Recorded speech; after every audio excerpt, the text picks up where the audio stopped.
Hello, my name is Don Schaefer. Although COVID-19 has impacted our ability to be with you today, we are grateful for the opportunity to honor and commemorate the life and legacy of Dr. Martin Luther King Jr. Dr. King selflessly dedicated his life to helping and serving others, fighting for voices that were silenced and seeking justice and equity for those who were oppressed. Through his persistent efforts, he brought progress, changes few people thought would ever be possible. His message and legacy has inspired countless individuals to courageously continue breaking barriers and has laid the foundation for new generations to work, learn, and live together. It is imperative that we not let ourselves become divided, with Dr. King's words reminding us that we must live together as brothers or perish as fools. Each year, we gather together as a reminder that Dr. King's work is not yet complete. Change does not come without controversy. Change does not come without determination. And change does not come without persistent effort. In this time of unity, let us reflect and draw strength from Dr. King's persistence. Let us work towards healing, and let us be inspired to continue his mission in our everyday actions, including showing compassion and love for humanity through our service to others. We encourage you to join the MSU family this week as we engage in several activities to honor and highlight Dr. King's life and legacy. And now, let me welcome MSU President, Dr. Mark Keenum. Hello, I'm Mark Keenum, and as President of Mississippi State University, it's my great honor to welcome you to the 2021 Dr. Martin Luther King Jr. Day celebration. This special event is always one of the highlights of my year. Unfortunately, we can't be together in person at our traditional unity breakfast at the Mill. And I can't begin to tell you how much I regret that we can't come together in person. However, our virtual event will be a fitting tribute to the life and legacy of Dr. King. I also want to thank our former Mississippi Supreme Court Justice Reuben Anderson for serving as our keynote speaker this year. It is a great honor for me personally to serve on the Mississippi Department of Archives and History Board of Trustees with Justice Anderson, who leads this board as our president. He's an outstanding leader and speaker, and I look forward to hearing him later in our program. I also want to thank Dr. Donald Schaefer for serving as our MC today.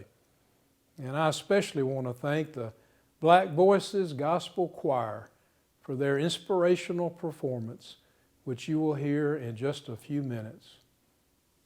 It's hard to believe all that has happened over the past 12 months since we last celebrated the legacy of Dr. King a year ago. A great deal has happened in our nation and around the world, from a global pandemic which still grips us, to a great awakening of racial injustice, to a contentious national election, to the unthinkable storming and assault on our nation's capital. We have certainly witnessed a great deal of trial and tribulation in the span of just 1 year. But right here in our own community, we witnessed an outpouring of love and respect with our Starkville Stand Up Unity March that we were so proud to host on our campus in early June. In that very same month, we were able to witness, thanks to the efforts of a lot of people in our community and across this great state, a vote to change the state flag in our legislature. This change was supported by an overwhelming majority of voters in November. And just a few short days ago, Governor Tate Reeves made the change official by signing legislation to adopt the In God We Trust flag. I'm proud of the role that this university has played in these efforts, which are helping to move our state forward by working together. Dr. King had a vision for our nation and our society. His vision was for us to be able to live together, to love and respect one another. As he said, I look to a day when people will not be judged by the color of their skin, but by the content of their character. While we've made great strides since his passing, we clearly have a ways to go. Dr. King personified our core values at Mississippi State of integrity, honesty, and truthfulness, hard work and a commitment to excellence, and respect for all people, regardless of how they look, how they talk, sing, dance, love, or pray. Respect for all people. These are values that we strive to live by on our campus.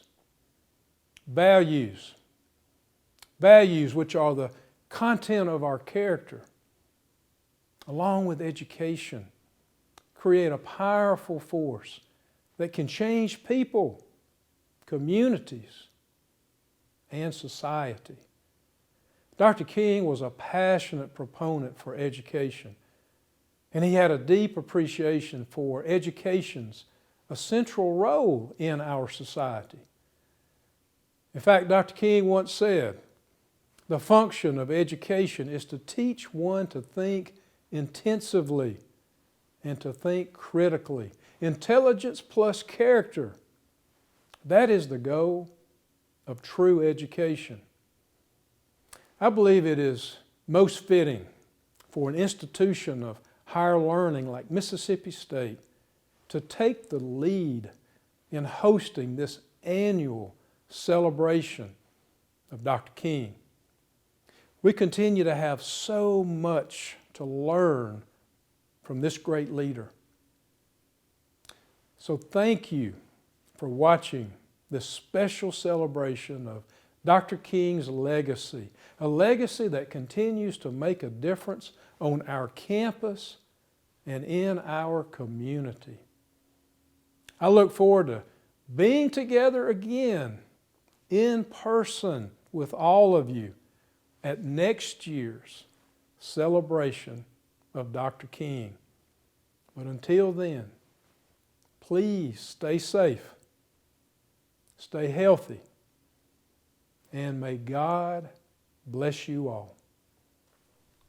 Thank you, President Keenum.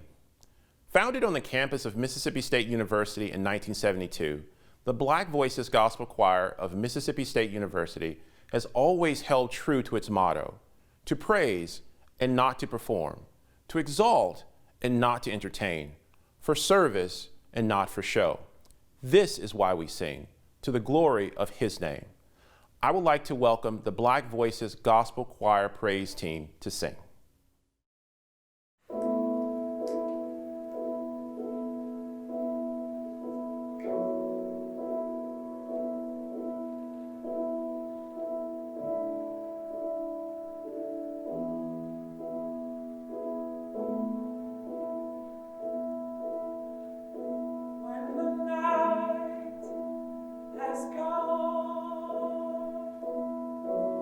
And the land is dark.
should crumble to the sea.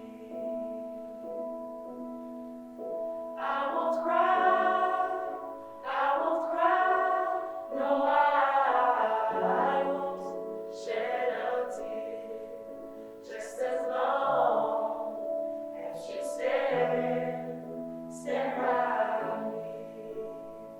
So darling, stand by me, yeah. Stand by me, yeah. Stand by me, stand by me. Stand by me whenever you're in trouble. Won't you stand by me? Stand by me. Stand by me. Stand by me. Stand by me. So darling, stand by me.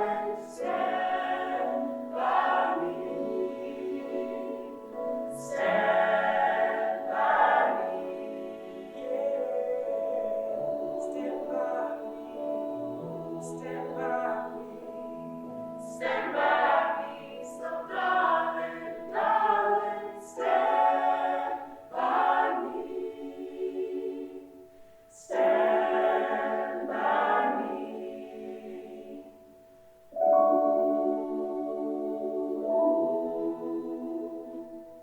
Stand by me, stand by me, stand by me, stand by me. Thank you, Black Voices. To honor Dr. King, we sat down with MSU faculty, staff, students, and alumni to ask them about Dr. King's impact on their lives and his lasting impact on the world today. We hope you enjoy.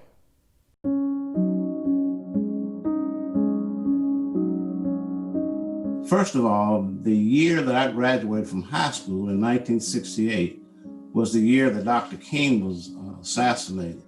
And that event heightened my sense and need for change in America. And it also challenged me to determine my role in helping to bring about that change. When he was assassinated in 1968, I was about 5 years old, and I saw the impact it happened to my family. My mom was in our house in the kitchen, and when she heard on the radio, she started crying. And actually, I saw the hurt and the sadness in her and how it impacted her at 5. And then every summer I would go to Memphis to visit our family, and we would go visit Hotel Lorraine. And I actually I would see how that happened, and realize that I have to really make an impact. I saw the members would come back of that day when he was actually assassinated, and that gave me that I guess I would say that power, it influenced me to be an influence in my community. Dr. King's life and legacy has impacted me because it has shown me exactly how a Black man can truly succeed. He had a vision, he knew exactly what he wanted, and he knew exactly how to get it. And he also knew the sacrifices and hard work and faith, most importantly, that it would take to get those. It has also had a role in shaping how it influenced past and even future Black students who attend Mississippi State. At the Dr. King prayer vigil in 1968 on campus, there was an ugly incident where white students harassed, poked fun, and threatened those who sought to participate in the prayer vigil. But because of that one incident, this was the first time that the Black students, and it was very few of them, really got together with a sense of direction and felt that it was absolutely necessary to band together and to organize a group that would, so that they could voice their opinions.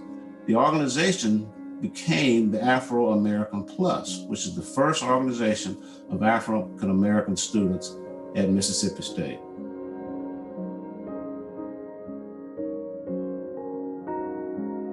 If Dr. King was alive today, his dream would be that if we could, the dream that he's always had if we could be judged just by the content of our character, not by the color of our skin.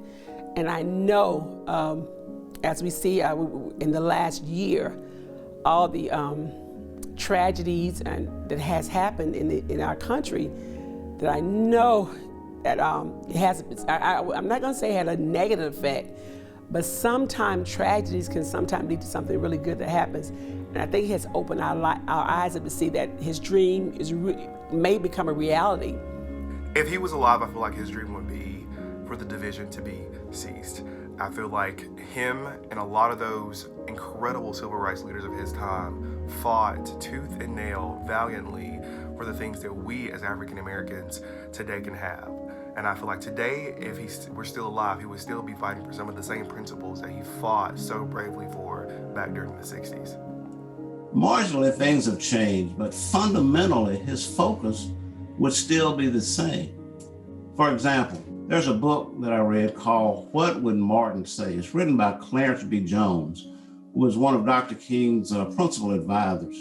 The book addresses moral leaders who spread truth and hope and not fear. The other thing that this book talks about is Dr. King's view on excellence, intellectual vigor, as well as his views on immigration, anti-Semitism, terrorism, poverty, and social justice.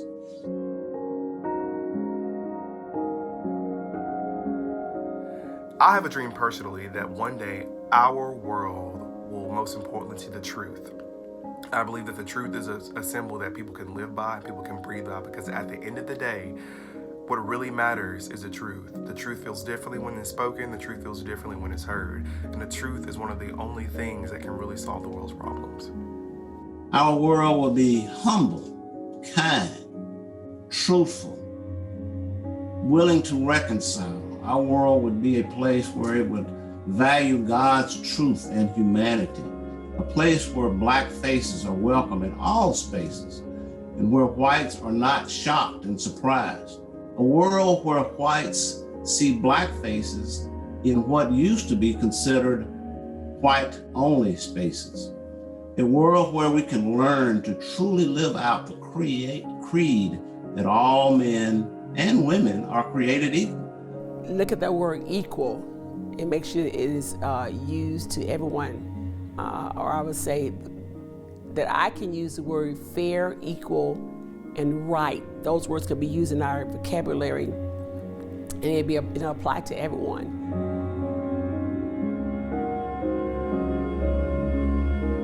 First of all, I would say, Brother, Reverend Dr. King, I want to thank you for your courage and your vision.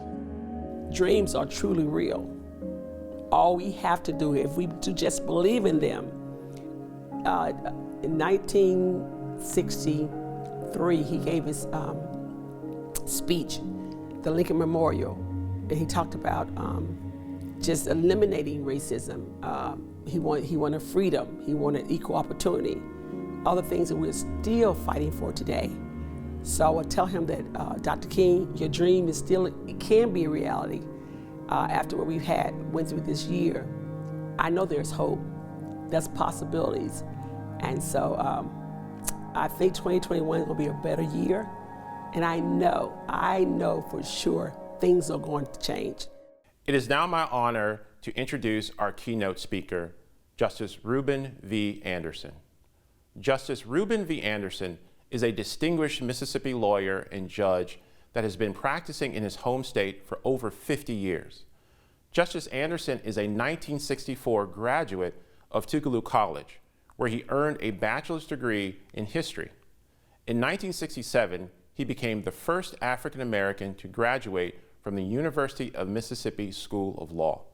He began his law career as the Mississippi Associate Counsel for the NAACP's Legal Defense and Educational Fund, a role he continued in for 8 years. In 1975, he began his first position as a judge, serving for 2 years as a municipal judge for the city of Jackson. He then became a county court judge for Hinds County and later a circuit court judge for Mississippi's 7th Circuit Court District. In 1985, he became the first African American justice to serve on Mississippi's Supreme Court, presiding over the state's highest court for 6 years. Currently, Justice Anderson practices in the area of commercial litigation and regulatory and governmental matters as a senior partner at Phelps Dunbar, LLC. A former president of the Mississippi Bar Association, he received the organization's Lifetime Achievement Award in 2007. He is the namesake for the Reuben V. Anderson Pre-Law Society at Tougaloo College and is a member of the University of Mississippi's Alumni Hall of Fame, among other honors.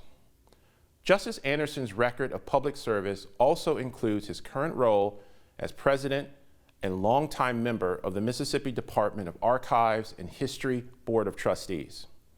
He chaired the commission to redesign Mississippi's state flag. The redesigned flag was overwhelmingly approved by Mississippi voters in November and began flying over the Mississippi Capitol on January 11th.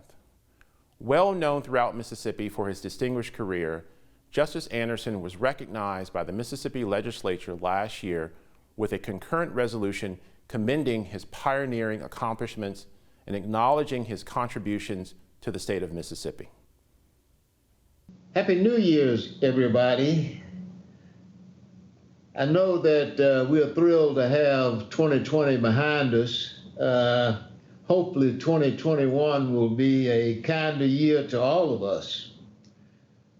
Let me begin first by thanking President Keenum for his leadership, not only at the university, but throughout Mississippi. And especially I want to thank him for his leadership at the Mississippi Department of Archives and History.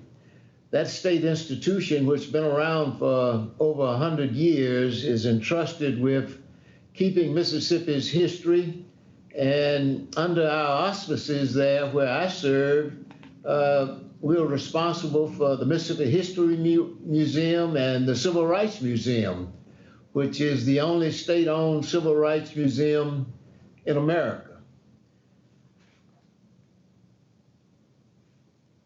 When President Keenum asked me to make some remarks about Martin Luther King, I couldn't turn him down. And the reason for that is that Dr. King played an important role in my life.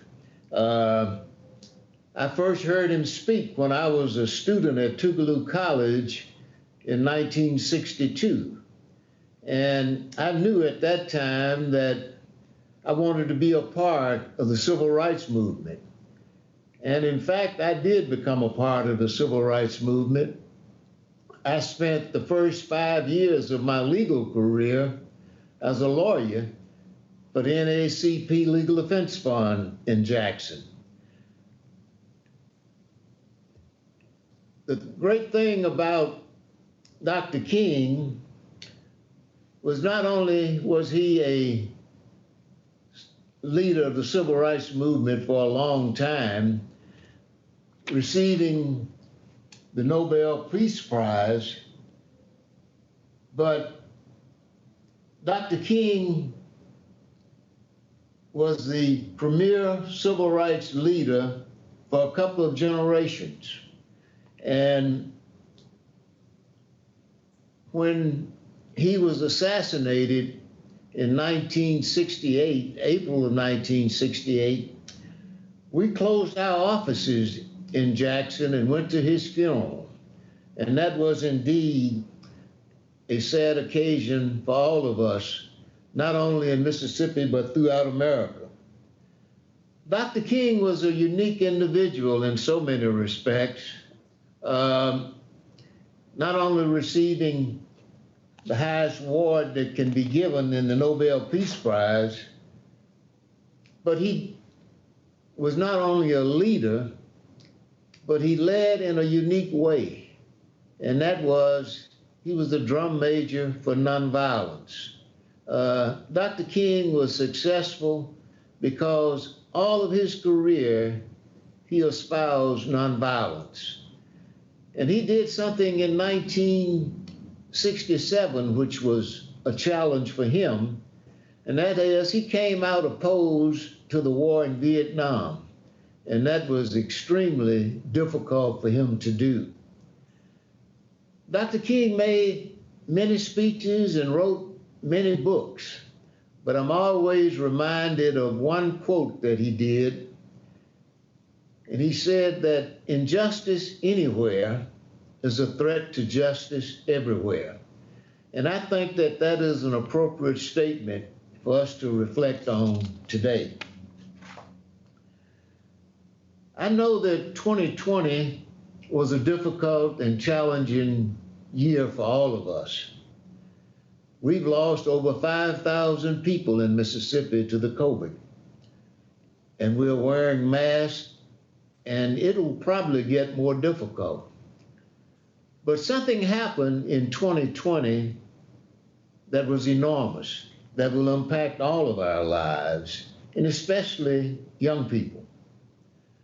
The leadership of our state, the lieutenant governor and the speaker and the legislature, decided that they would pass legislation to take down the state flag that had the Confederate emblem.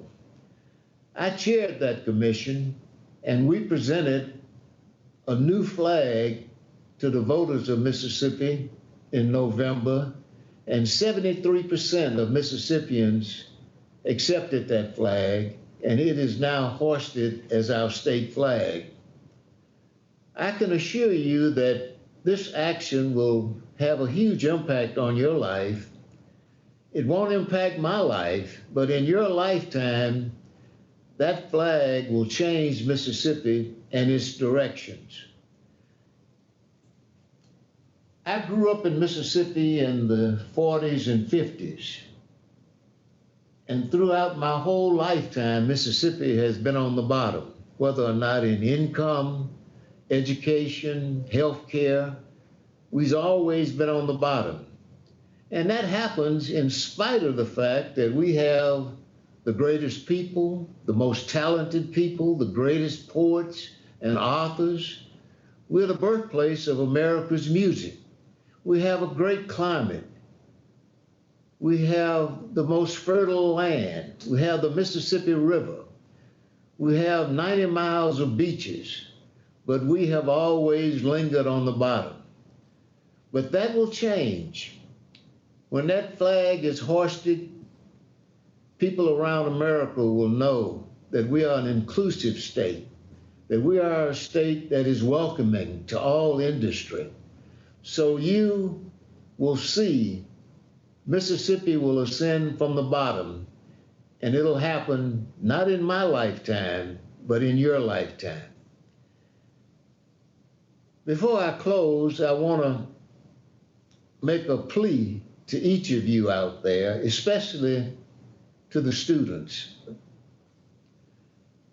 In the last 10 years, we have lost 42,000 citizens in Mississippi who moved away. And unfortunately, most of them are young people and educated people. And I'm going to ask you and almost beg you if you would please give Mississippi a chance. Because if we are going to get off the bottom, it's going to be because of you, the education that you have, and staying in Mississippi. Do it for your parents, do it for your grandparents, but do it. Stay with Mississippi and give us a chance.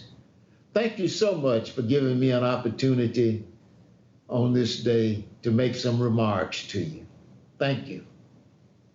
Thank you, former Supreme Court Justice Reuben Anderson.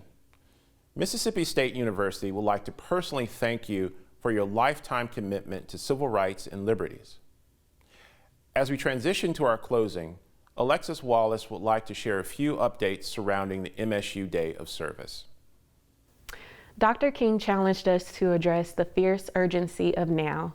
As many individuals, families, and communities struggle with the effects of COVID-19, other circumstances in conjunction with the pandemic, we must continue to ask and answer that important question, what are you doing for others?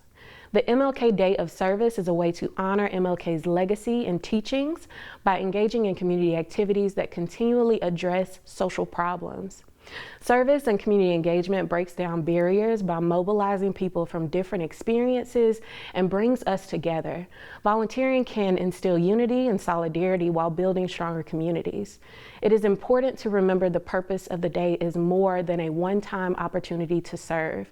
It has become a vital response in a struggle to retain all that is good in our society and an opportunity to fight in solidarity with one another against the marginalization of all people. On behalf of all of us in the Office of Student Leadership and Community Engagement and the Maroon Volunteer Center, we would like to thank all of those who have registered to volunteer for the 2021 MLK Day of Service, as well as show appreciation to all 28 of our community partners. Service projects begin at 10 a.m. and will be completed around noon today. Again, thank you all for serving as we continue to celebrate MLK's life and unwavering legacy. Thank you, Alexis. As we end this virtual celebration, I would like to thank all of our program participants for making this event a reality. I would also like to thank each of you for everything you do to pursue Dr. King's dream. To close our time today, the Black Voices Choir will perform Lift Every Voice and Sing.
We'll keep marching, fighting till the victory is won.